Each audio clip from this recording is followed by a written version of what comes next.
Hey, good evening, everybody. Welcome. John Henry Soder here, along with George Batista. He's either on that side or that side, wherever he is this week.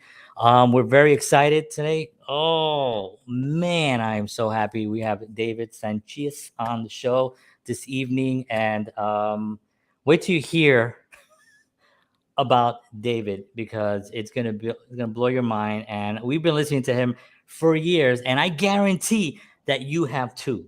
So hang out.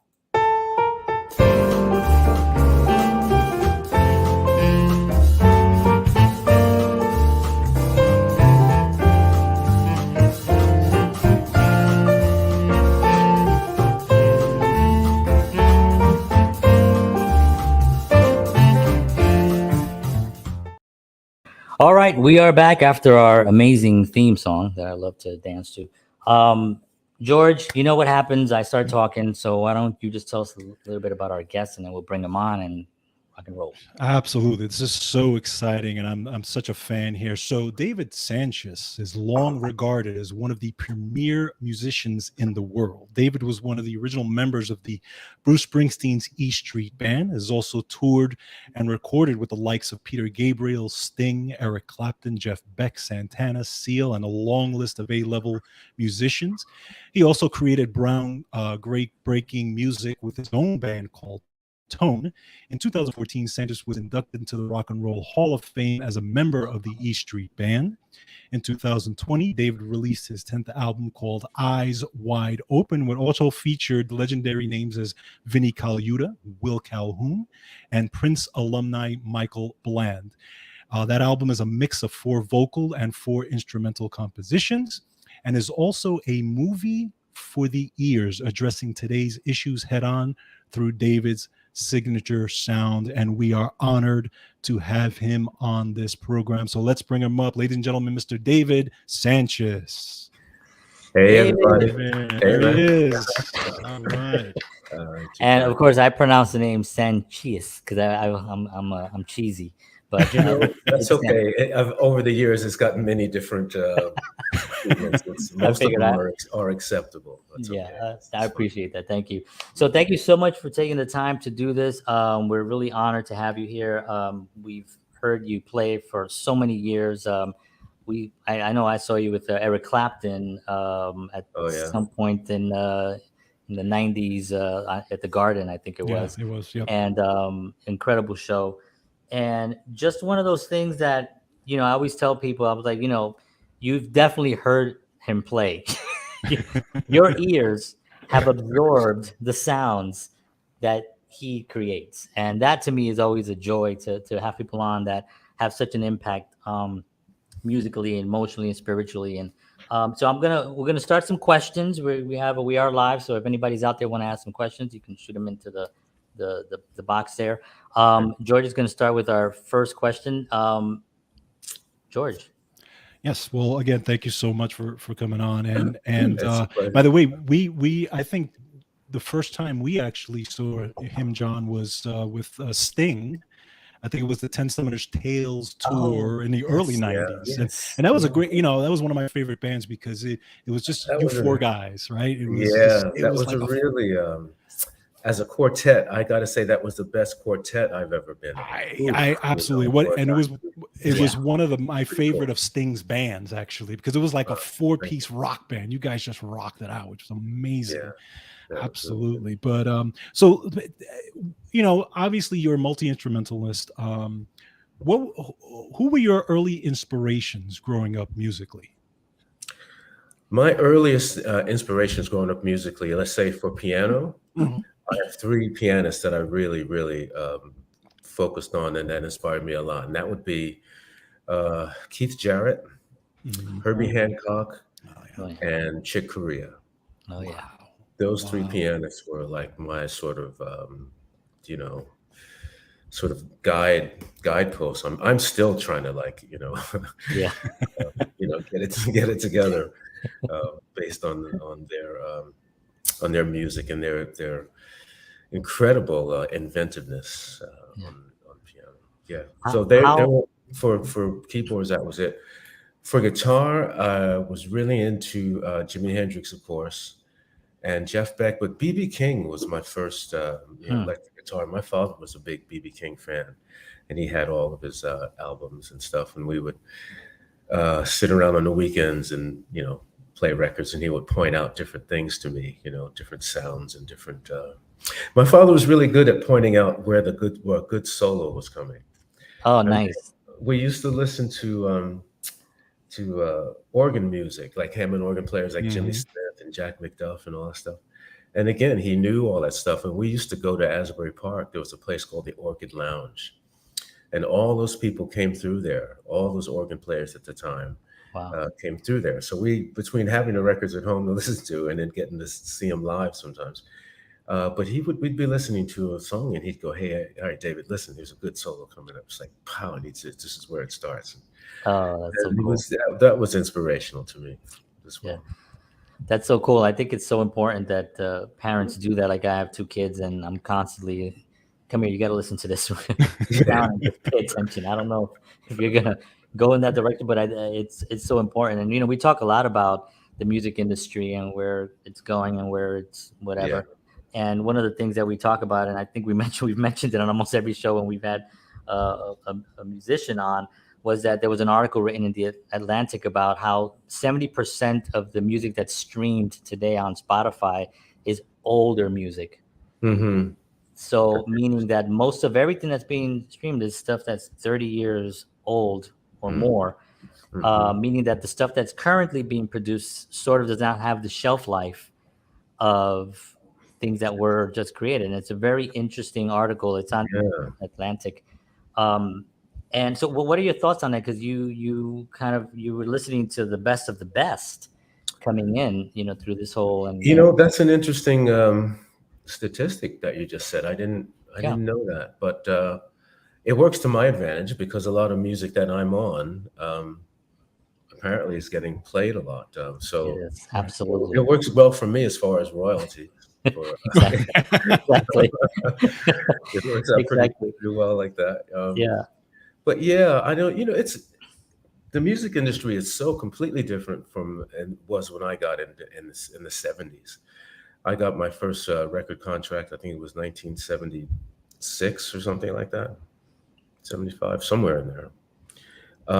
And just the structure, the economic structure of it, like who gets paid what and why, and of course, the advent of digital audio and everything that just completely uprooted the whole system. And the fact that once anything is digitized, whether it's music or artwork or whatever, once it's digitized, it's free. It's free to anyone who wants to take it for free, Right. And it's a huge problem for people. I mean, controlling your own copyright is very difficult, if not impossible these days. It's very tough. Yeah, and one of the things, piggybacking on that, and in my discussions with John regarding that whole concept was back in the 70s, 60s, 70s, there was, you had the whole British invasion. There was so much competition. You had to be on your game with songwriting and creating music and that type of thing.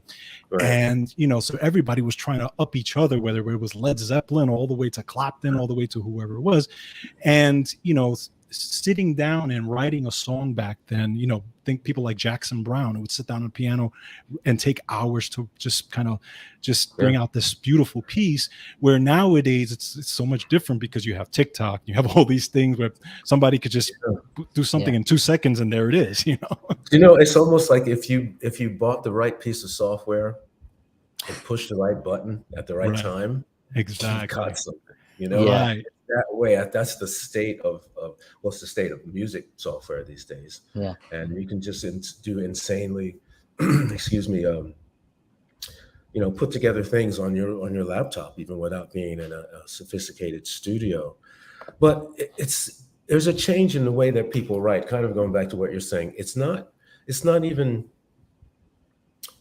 How can I say it? It's not even created with the same sort of. I don't want to say it wrong here. There's just an energy. There's a lack of, there's a lack of spontaneity and a lack of sort of Like when I listen to his new music on the radio, excuse me, I hear like chunks of things, like a snippet, like a phrase, a 2-bar phrase, a 3-bar, 4-bar phrase, whatever. I hear that, and it could be good. It could be, oh, that's interesting musically. It's a nice melody or whatever. And then I hear another phrase connected to it of equal length, maybe another little snippet, 4 bars, whatever. And then I hear it going back to the other. It's basically this combination of little individual things that don't have an organic sense of that they belong together or that flows from one thing to another. Here's one interesting little thing. Very cool. Sounds good. Now here's another thing that I'll say something else. We go back to the other thing. But it also, to me, this is a real criticism, I think, in like modern composing. Let's say pop music. Let's limit it to popular music that you hear on the radio. Okay. It is dynamically, it's just sterile. It's monodynamic. Right. It's like whatever dynamic the song starts out on, that's how it's going to end up on. That's how it's going to sound in the middle. Yeah. There's a lack of I don't know, just a lack of flow to me, a lack of dynamics. Yeah. Yeah, The absolutely. whole song is just the same dynamic level from start to end, pow, and that's it. Right. Yeah. I find that too much modern music, let's say written by young people. Yeah, I look at it as like what you were saying about the purpose of why Jackson Browne sat there is different than the purpose of whoever is on TikTok trying to come up with those phrases. I think the purpose, the reason why they're there, I mean, you're sitting there pouring out your heart or your guts to this piece of music because you have to, because it's coming through you and you feel it. And then you have the TikTok, you basically, all you need to do is have like a good piece of software, and then you got to do this. You got this down. Yeah. And if you're pretty and you got this, you're in. You're in. And it's really frightening what it is. And we talk a lot about it because it's, we're musicians and we love music. And it's also like digesting. We're not digesting anything new unless, you have to go out and really find stuff. And there is great music being made right now. Oh, there's some. I've heard great some music really being interesting made. stuff. That's true. It's not. Yeah. I don't mean to. Yeah. broad Unfortunately, brush, it's not on.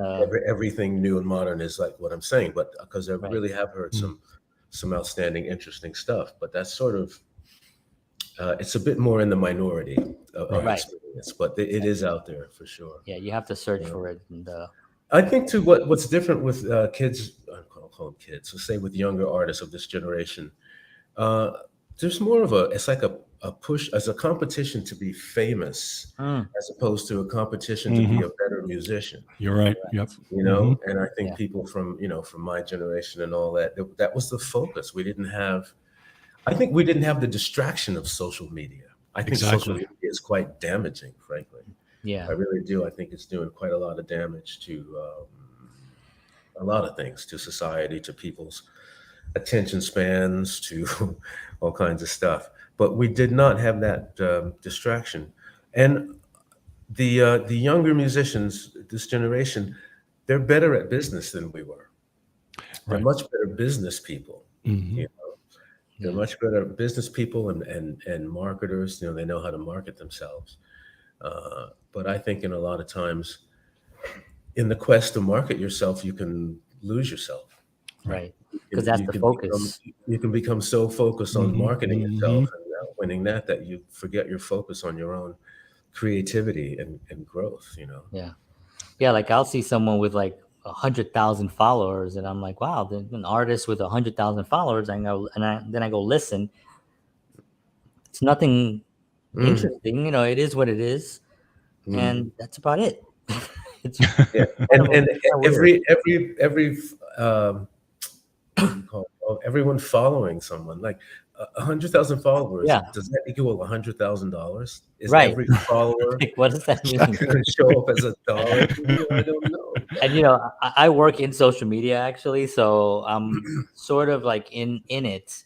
And I know that you can, if you use it for business, and I use it to help other businesses and artists kind of promote their business, their stuff. But really, it damages people in the sense that it makes you famous in your own little world. You think you're famous. You have these 100,000 followers. You put out a little video of you doing this. I keep doing the same move. That's my go-to. But if you keep doing this, you get 10,000 likes and thumbs up, and you suddenly feel like this instant gratification, which is extremely damaging. Yeah, and I mean, for me, it's damaging in your head, and if that doesn't equate to something significant in your checkbook, bank account, Right. what is the point? You're right. Yeah, it's just all the sort of egoic Yeah, gratification. it's digital something. I don't know what it is. Yeah. But and I've had management. I'm working with a manager in Nashville, John McCracken, on this last album, Eyes Wide Open, and he was really instrumental in getting me all set up and getting everything I need to make the record available. But I go the other way with social media. It's like I won't hire people to do that for me. And there's a certain part that, of course, I have to do myself. If I'm doing promotions for, the record, I did some promotion when it came out and when we started selling merchandise and all that kind of stuff. I'll do that, and I'll do it well. I don't have a problem doing it. But what I have a big problem with is doing it over and over and over and over again on the same thing in order to apparently reach people, to spread it out, to keep yourself always posting, and is that going to translate really truly into sales? For some people it does. Yeah. Some it's a people tool. it does. Yeah. But they're not happy with me about how much I'm not on social media. No, seriously, they're not happy with me at all. They're like, David, come on, do a TikTok. Yeah, well, David, if you want, feel free to use this. They definitely want me to be more, and apparently me or my fans and everything. Once it gets past a certain point of the record being out, again, even my fans, I appreciate everyone who wants to call themselves a fan of mine and has done anything or gotten anything out of my music that I've done. But I'm not the guy who's going to be on the fan page every day too and interacting with fans. Right. Again, the point of people telling me that is, well, if you do that, you're going to sell more records. Well, yeah, maybe yes, maybe no. I mean, it's like, here's the other thing too. Truth be told, some bright spark actually bought the CD of Eyes Wide Open when it came out in March of 2020 and proceeded to post the whole record on the internet. Oh, wow. Yeah. So easily within the first 2 months. So, we've got a website up there with merchandise and it's on different, formats, streaming formats and places you can get and everything. But it's on the internet for free. Just have it, the whole record. I remember I called my friend Ernest Carter, who was in the E Street Band with me for a while, and just touching base and saying, hey, what's up? I'm going to send you this new record. And he goes, oh, wait, I've already heard it. Oh, man. He knew I had put something out because he'd already seen it and heard it. I sent him a record anyway. So it's just kind of, I have a hard time sort of feeding something that I think is ripping me off every day. Right. Sure. I've been robbed by this system, and I'm supposed to just be in it every day, knowing that goes on as we speak right now. There's sites up there that say they're me. They're not me. People just put stuff up. They get pictures. They put snippets of music, concert footage, from anywhere they can find it. Yeah. And it's not right. It's not me. And they even monetize it to the point where, if they're taking ads and everything, I would like very much to sue. There's about 3 people. I'd like to sue them, but I don't, at this moment in time, I don't have the financial resources to do that. I'm focused on other things right now. But, one day I'm going to try and figure out how I'm going to release this next record. I'm already working on the follow-up to Eyes Wide Open. It's called Prisoners of Consciousness. Nice. And a lot of it is I was able to record a lot of the basic tracks in Woodstock before I moved here to Hawaii. In my old studio, I had a really large studio. So I think probably the better part of it is actually basic track wise is recorded. But now I'm going to, take my time and flesh it out and, finish it off. Yeah, there are a lot of ways that you can release it to protect the music. There's different. It's technology driven with the blockchain and all those words that people hear. There and this way it'll go directly to you. They can't actually. But the problem is, we have these cell phones where somebody really just wanted to just put the recorder onto the speaker while it plays from Spotify or wherever, and then everybody gets it. So, what we always say is that when all this technology stuff goes away, skill, ability is going to really rule everything. It's going to be, people are going to have to learn how to actually create music, and people are going to have to listen to go out and pay money to hear someone actually perform. Right. The way it should be. Right. Absolutely. Absolutely.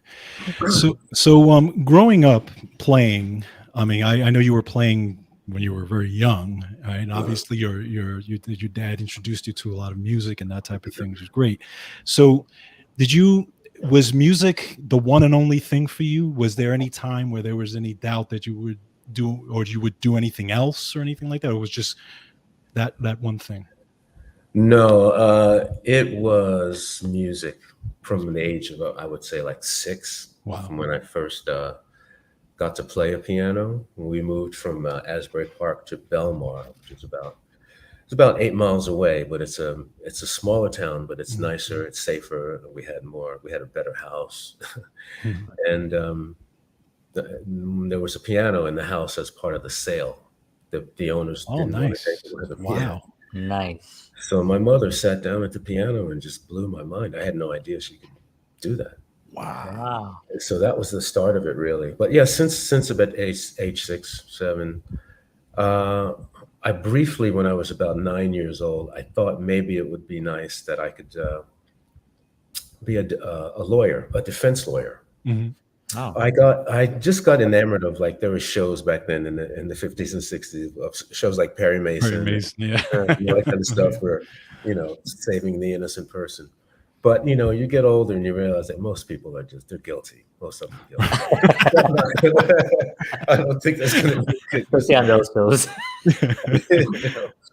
So, but that was just a brief thing. But no, really, from about the age of 6, 7, I knew I was going to. My mother and my piano teacher thought that I was going to be a classical recital pianist. Oh, okay. The first music that I really learned and started to study was classical music. Mm-hmm. Excuse me. And for a young kid, according to them, I was making a lot of progress with it. So they both thought, oh, he'll be like a recital pianist and then maybe teach or something. Mm-hmm. But there were too many other forms of music that I fell in love with at the same time. Right. Rock and roll and jazz and R&B and everything that was a thing. So, but yeah, it was always music, and I never to this day I don't regret the choice. It's not always easy. It hasn't always been easy. There's, to this day, there's challenges and things that I have to deal with. Yeah.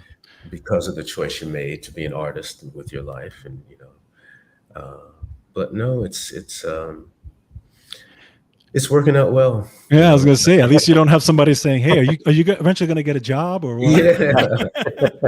When you get a real job. A real job, yeah. Right. That's what Bruce and I used to laugh and tease about it.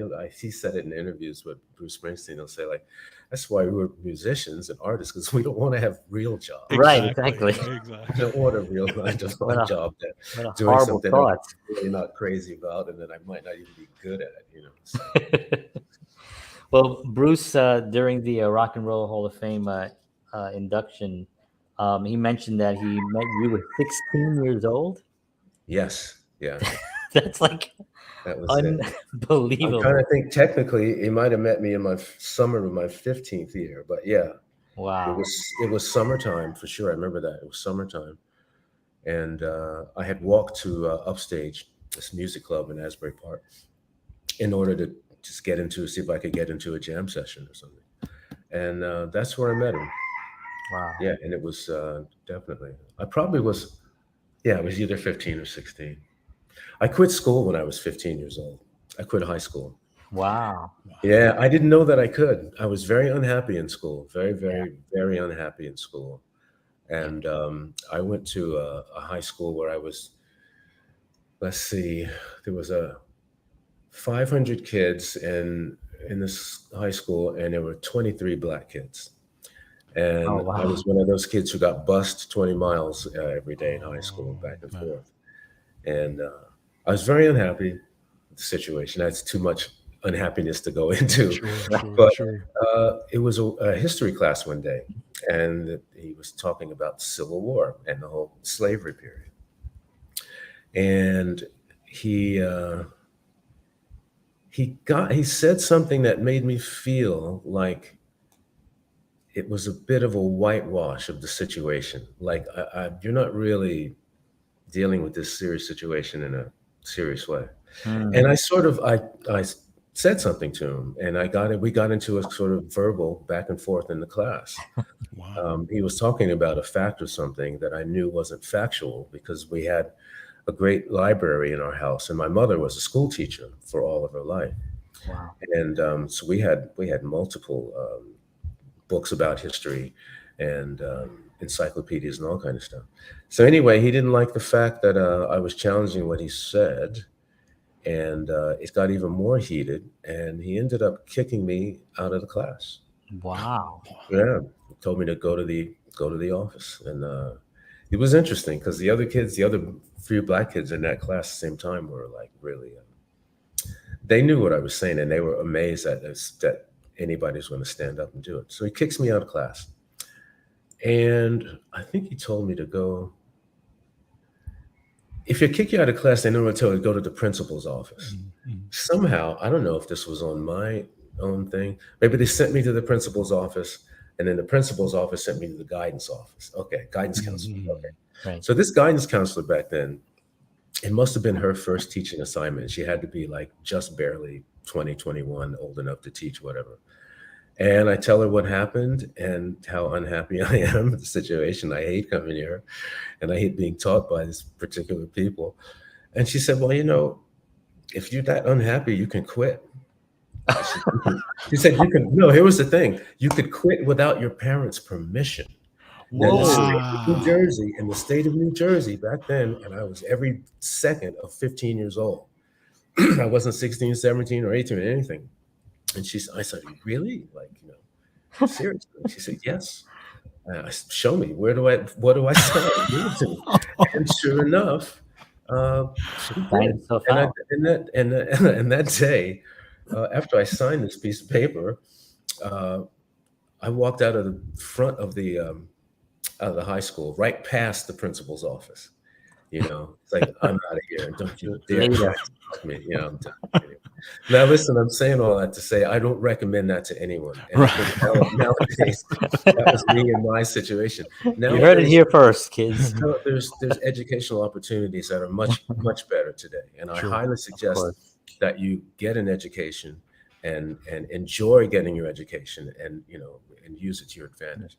It's just that's how it worked out for me, which allowed me, once I did that, I was free every day of the week. It wasn't just like on the weekends could I play music and hook up with other people. It was like that's all I wanted to do.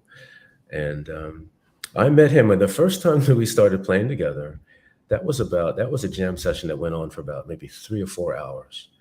It started at midnight and ended at by maybe 4:30, 5 o'clock in the morning, with different people coming in and out. Yeah, it was crazy. But, that's how long his shows are nowadays. Yeah, that was our first meeting, and he said he's putting together a new band, and would I be interested in being in that? And of course, I just want to be in a band, absolutely, yeah. So that worked out good. What was it about Bruce that you saw? Because we talk about this also, like the award, the American Idol shows, and all these other shows that you see today. Yeah. If Bruce walked in today to audition for these shows, or Bob Dylan or Neil Young, or the list Right. goes on, Yeah. I mean, what are we gonna have, for Christ's Yeah, sake? they tell him to come back, go back and work on it some more. Exactly. You know what I'm And they saying? come back and I mean, can you make it. imagine? You know, I there's would a look spark. they were trying to get him to sound like something else that already exists. Right. Correct. Right. You know, sound more like Right. this and take your cue from this and that. No, the thing about Bruce is his originality.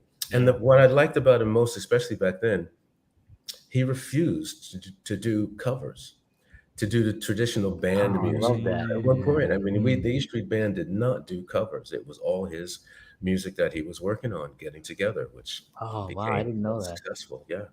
No, we couldn't. And at one point, we couldn't get work in New Jersey clubs because the club owners wanted you to be basically like a jukebox. you know? Right. They wanted you to people call out covers and you just jump on it. And we didn't want to do that. Yeah, it's still like that, unfortunately. Yeah. Yeah, is it really? Yeah, I mean, I lived in I live in Nashville now, but I lived in New Jersey for a long time, and I was surprised because I'm originally from New York, and I remember going to the clubs. And George and I, when we were playing the clubs, a lot of it was original music. We had no. We would hear somebody do a cover, and we'd be like, "Why are you doing that song? Like, Right. you got a lot of nerve." You know, Like badly. right? Badly, Yeah. exactly. It's not You know. a great deal. The song you're covering actually sounds a lot better than that. Yeah. Exactly, and then in New Jersey it was all covers, and then here in Nashville there's a combination, and depending on where you go, if you go to Broadway down in Crazyville, where I call it, it's all covers, you know. But that's very interesting that and nobody was against Bruce because his material was just so captivating and so interesting. Yeah, the people didn't have any problem with it. The audience, it was just the club owners, you know. Yeah. Right. At one point. Wow. Unbelievable. So how was it when you guys got inducted into that? I mean, how was the feeling? You know, how did you feel about it? man. Did you I've was seen- it one I've of seen those? the I mean, footage. yeah, I mean, was it just one of those things like, holy cow, you know, this is where everything came to, you know? Well, that was one of the most amazing nights of my life. I'll never forget it for the reason of the honor of being inducted and being Right. part of the E Street Band. But at that same night, Peter Gabriel also got inducted. That's right. You worked with And him. I too, got yeah. called to play with him. I Yeah. was the keyboard player in his touring band. So it's like, okay, you're going to rehearse and play 2 songs of Bruce, and you're also going to play 2 songs of Peter Gabriel. I was like, whoa. Whoa, And that's another awesome. connection. You know, the fact that Peter and I, we've known each other since the 70s, Peter Gabriel and I. Wow. And, you know, worked together on tours since 86 was the So Tour, I believe, 86, 87. So, you know, for both of us to get inducted on the same night, That's you know, so wild.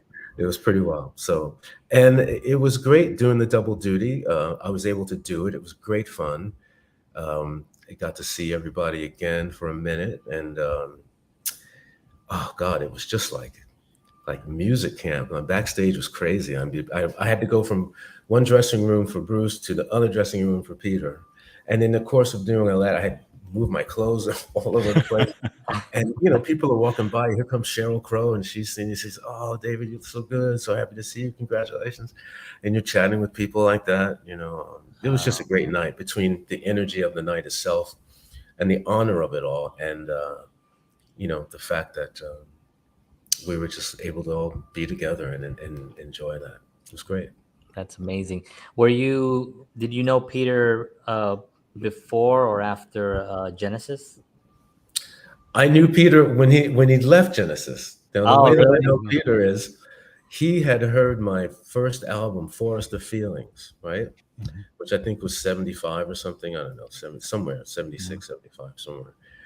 Anyway, I get a phone call from the record company, which was an Epic Records. And they say, listen, we have a telegram. That's how old this is. We have a telegram Telegram. for you from Peter Gabriel. And I go, really? I go, what's up? So they tell me, well, he has left Genesis and he's doing his first album. What was his producer's name? Bob Ezrin. And he really heard your music. He's looking for a keyboard player. He wants to know if you'd be interested in playing keyboards on his album. Wow. So Peter actually flew to New York, and I'm like, yes, of course I'm interested. So he flew to New York and we met. I was living in Long Branch, New Jersey at the time. And he actually took a train down from New York and brought his music, played me a bunch of songs. He stayed at my apartment for a bit and, played me what ended up being some of the songs on his first album. And the plan was they wanted me to do the keyboards on it, and they were going to record in Canada. And the record company back then would put you on a pretty rigorous touring schedule. They give you a budget. Here's your budget. You got 6 weeks to make this album, your next, whatever you want to say. You got 6 weeks to make it, and then out on the road. And they would put you everywhere. We would open for Hall and Oates. We opened for Jan Hammer, all kinds of, different things that we were on the road. So we had this schedule, and it worked out. At one point, management was trying to get the whole band. I think Peter wanted me specifically to do keyboards on the record and the producer as well. But the management was trying to get the drummer trying to make it like a band package deal or something. Mm-hmm. And for whatever reason, that didn't work out. But then they said, look, we can't, their recording schedule in Canada was in total conflict with our touring schedule because we had just, put out a record, and he's like, you guys, you cannot not tour. So that didn't happen. But we stayed in touch. We stayed in touch all those years. Every time he played in New York, I would get a phone call and free couple of tickets to come wherever he was. It was like Boston, New York, anywhere on the East Coast, say. And anytime I happened to be in London or something, found a way to get in touch. So over the years, it was just like that. And then he did the So album. And I got a phone call saying, look, Peter wants to change the band. He wants to change the keyboard player and the drummer. Although Manu Katché did play on the album. I did all the touring. I didn't play on the So album. Mm-hmm. And then that was the beginning of, rehearsals for the So tour. We did a gig at United Nations, which was one kind of, I'm trying to think who it was. We had El Shankar, the violinist, was a guest. Mm-hmm. It was El Shankar, myself, and everybody. David Rhodes and Peter and Tony Levin and Manu, I believe. Wow. But now, yeah. I'm always fascinated because when you're in that world, right? It's a world that very few people actually live in. As far as the touring and then the records and the studios and the all the that comes with it. Yeah. Staying focused, and I'm always fascinated by artists in general because there is that quiet time of playing, rehearsing, making sure that you got your chops up ready for the tour, ready for the recording. And it's always that moment that people, this is part of the problem with the TikTok thing where it's this instant thing where it's like, come on, man, how much did you work on that? You took 10 minutes for your moves. Right. Talk a little bit about like the mindset that you have to really dive into that world and to stay focused because there's so many artists as we all know, unfortunately take the wrong turn or they just get consumed by all this other stuff. Well, as far as your attention span and focus, I remember the first tour. I think it was the first tour that Manu and I did with Peter. It had to be the So tour, which was in '86 getting started. And we had a conversation about music and memory. There's a lot of music to remember on a Peter Gabriel tour, a Sting tour. There's several albums worth of songs that you're going to have to learn and remember because there's no sheet music on stage. Charts are like not. You have somebody turn. I hate that anyway. I hate attempting to like read a chart live where you're like, no. So it ends up being a lot of memory. And so one time I think we were standing backstage or something and just talking about about what we were listening to musically. And I said, personally, I'm not listening to any other music except this until we're like 2 weeks in. Oh, and he said the same thing. He was like, oh yeah, Wow. me too. He says, I'm not listening to anything else. I'm not casually filling up my brain with like other songs and chords. He goes, this is all I'm listening to for a while. And maybe after like 2 weeks in, when you really feel like, then you could, but no. Yeah. So it's just like that. It Yeah. is. There is a part where you have to be hyper focused on the memory part. Also, like there's plenty of room for things to change expressions. Like a lot of really good things would happen in rehearsal, say between what Sting might want to happen and what Vinny actually came up with. You know, Right. Vinny Right. Coley came up with, or a combination of an idea, or it was this groove that Vinny had, but then Dominic will have like a changes things subtly. It's just it kind of goes around like that. Yeah. Yeah. And then I can come up with a different inversion of the same chord. There's so many ways to play any single chord, man. Right. You've got all these different exotic inversions. And so it just kind of comes up like that. So what rehearsal to me is fun. I like rehearsing, and I love sound checks on the road. Sound check is like a party before the show, the real party. The sound check is like not an after party. It's like a little pre-party. Yeah. You can get really set up and get a sense of the room you're playing in, make sure that your stuff is all perfectly like you want it to be. Yeah. And then have a great sound check. And, it's just fun. A half hour sound check, 45 minutes. Boom, get out of there, go back to the hotel, come back on showtime and hit it. And it's fun. Wow. That 10 Summoner's Tale album, that whole tour was just, I mean, that's a lot of memory. Because that was really one of the best records and one of the best tours that I did. That was a very special time. Yeah, that's always been my favorite Sting. Yeah, me too. Album. Yeah. That's one of mine too. Me and George, I think we used to just have it on in the room. Yes. I think every song on it is, I think something like, with the exception of maybe 2 songs, they were like hits. They were all Yeah. great songs. hits at some point. I would spend countless hours trying to learn that 7 days that Vinny does on that. Oh, yeah. On that, it's just I fantastic. don't even know what the count on that is. I know it's incredible. But speaking of Vinny, who's another gentleman, by the way, would love to have him on this program as well. He was on your latest record, and you had some great musicians on that record, great drummers on that. Will Calhoun as well. Yeah. I got to meet Will once, which was really, really cool. Wow. So in writing that record, as far as the drummers go, did you have a vision of what you wanted, or was it kind of just left up to them? Both. Okay. Both. Yeah, it was both really. I had a definite vision of what I wanted, the kind of feel that I wanted. But again, they had total freedom to sort of interpret that, So yeah, it was very much both. I definitely had a vision, but they brought their own interpretive thing to it, and Nice. it's good. I like to work that way. I don't like to sort of pin somebody down so much, to be so hyper specific about a certain thing that there's no room for their creativity. Right. Absolutely. I don't like to do that. But and those guys are all so good. And also Adriano Molinari, who's a fantastic drummer who I met working with Zucchero in Italy many years ago. He was an amazing musician. Adriano was incredible.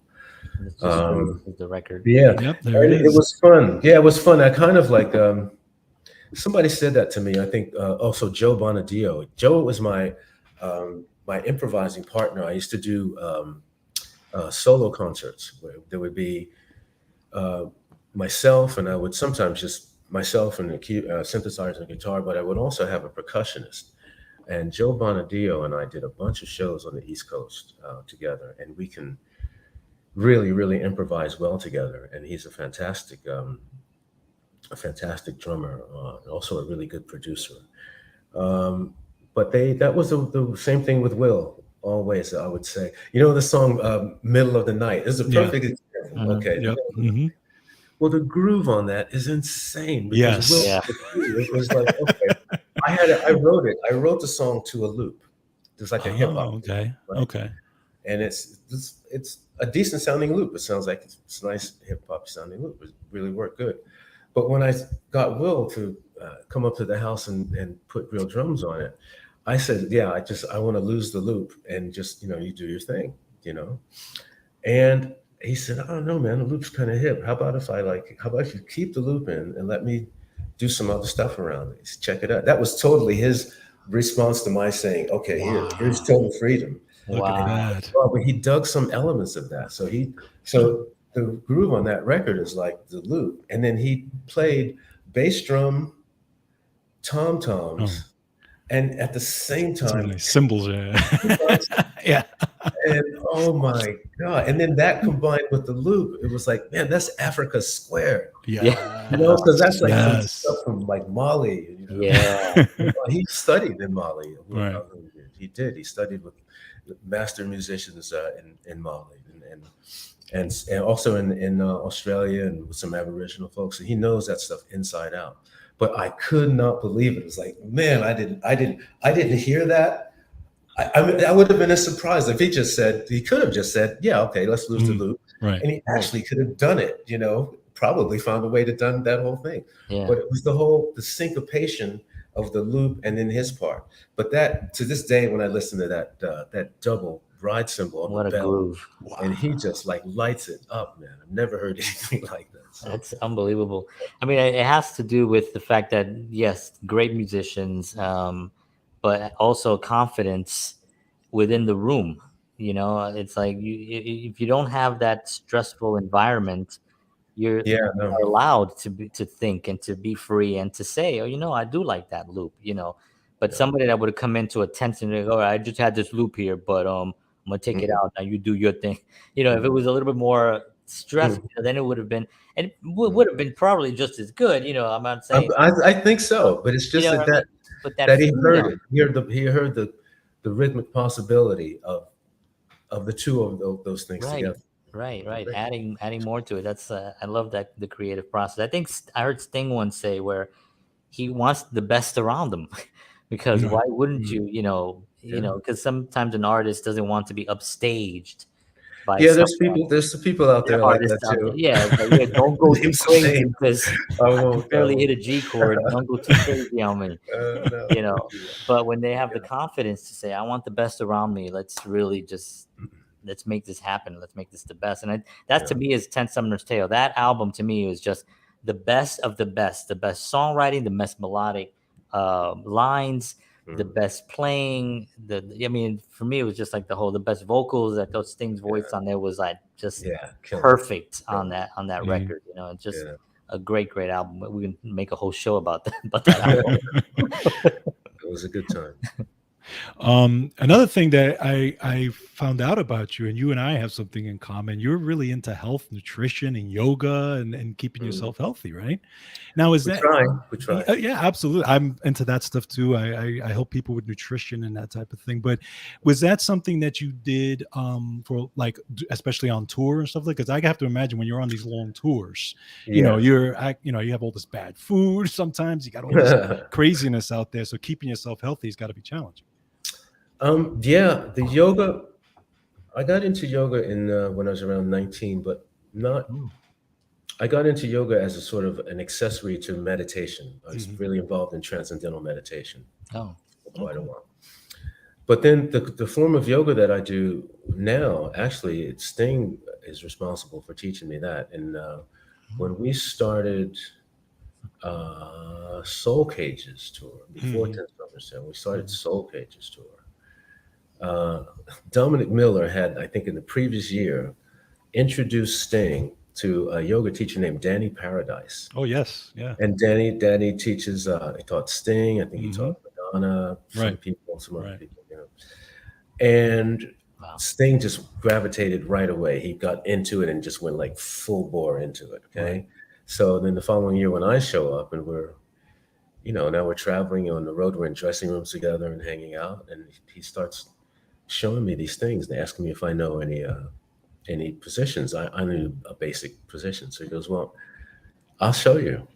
And he was so into it that he had Danny come on tour with us. Wow. Danny Paradise came on tour with us for like, I don't know, maybe a month or something, maybe 6 weeks. And Sting goes, well, he's going to be with us this whole time. And so the only thing is, I'll take the first lesson with him in the morning. When I get up, he'll give me the first lesson. After that, if you want to have a lesson with him, it's on me. Just call him up Yeah. And I was like, oh my God, you're kidding. And then I started taking lessons from Danny as well. And uh, Wow. yeah, but we definitely kept it. At one point around that period, I think it was around Soul Cages or 10 Summer's Tales, it was like a yoga camp because Sting had everybody. He had the technicians, some of the technicians were doing it. Amazing. But yeah, that's sort of stayed with me for the rest of my life. You have sometimes some injuries and things where you can't sort of Right. do yoga like you Right. want to. Like I had Right. an issue with my arm for a while, so I couldn't do that. But basically, it's something. Once you have that knowledge, you can always return to it. Very true. You have to stop for some reason. You can always pick it up. Love it. Yeah. I love it. So we're at time flies whenever we're doing these interviews, George, and I get so upset. I look up and I'm like 50 minutes. I'm like, wait a minute, we just started. So one of the things that we do is we actually try to help people kind of feel better with the current situation. The last couple of years, a little rough, and with like just motivating words from people that are out there, performing music and being and really inspiring others. Do you have any words or any for our audience moving forward into our current situation and coming out of it? I think one of the most powerful things that I've ever heard. It's so simplistic sounding, but if you could practice it, if we put this into practice, the world would come to a standstill, and it would be peace. Do unto others as you would have them do unto you. Absolutely. That's old English, basically saying if you break it down as a function, don't do anything to anyone else that you wouldn't want done yourself. Don't speak to someone in a tone of voice or with an energy that you wouldn't want to be spoken to. Don't treat anyone in a way that you wouldn't want to be treated yourself. It seems obvious, but if you could just really, if we could fix ourselves to actually practice it from the moment you get up, get out of bed, and from the first interaction with another human being throughout the whole day, if you could maintain that energy in your own spirit as you go about your day and do things with people and talk to people and answer questions and ask questions, and just live your life. I think it would be, I guess almost like a fantasy, like everything. If we could all just act right for a while, Right. How greatly everything would change. But and apart from that, just you have to be yourself. Be honest. Just be your real self. Be honest with yourself about yourself, about how you really feel about things, about what you do and really don't want to do with yourself, and definitely believe in yourself, because you can do what needs to be done, Yeah. It takes focus and energy. And the other thing too, if you love it, if you love what you're about, that energy of loving it is going to really help you. That's going to get you through tough times, through times where, uncertain times, whatever. But basically, wake up, show up, and do your best.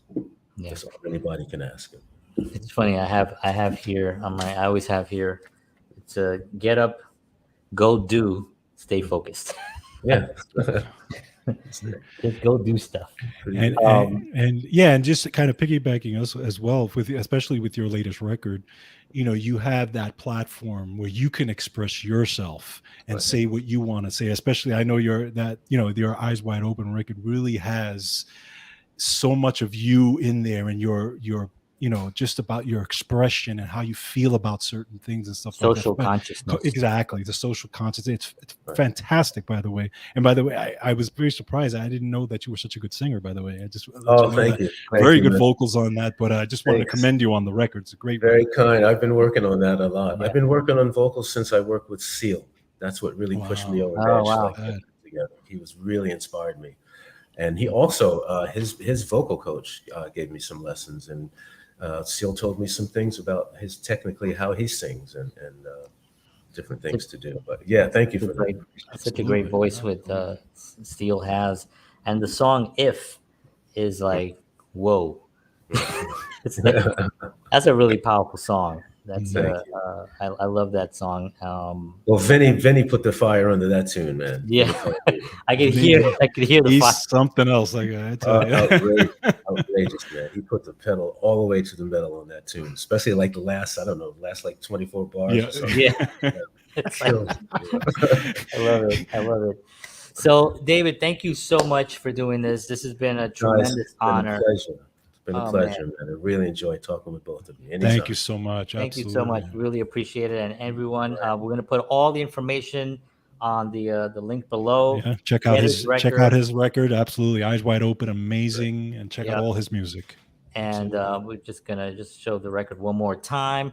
There we so go. You can get it. Please get it and listen to it because it is awesome. I've been listening to it all day today and yesterday, and it's just really fantastic and inspirational. And the music is great. The techniques are great, but the message behind it is also as powerful. So I want to thank you so much for your time. We will definitely, hopefully, see you again and have a wonderful, wonderful evening. Thank you so much. Right. You too, both of you. God bless. God bless. Take care. Bye-bye. Wow. What an inspiring interview, huh? I tell you. That's what I'm talking about. That's right there. It's just, you can't even, there's not much you can say. It just speaks for itself. I just want to say how grateful I am that I have an opportunity to talk to people like that and just to be part of that space and that conversation. And just listening to it, the stories of the road and everything is great. But then when you really get the inside and you get to hear really the day-to-day workings and the mindset and the, all that stuff, it's just really inspiring. So I want to thank everybody for tuning in. We will see you all again next week. As always, 7 p.m. Central, 8 p.m. Eastern Standard Time. For George Batista, John Henry Soto at Counterparts. Thank you, everybody. Have a wonderful night. And as always,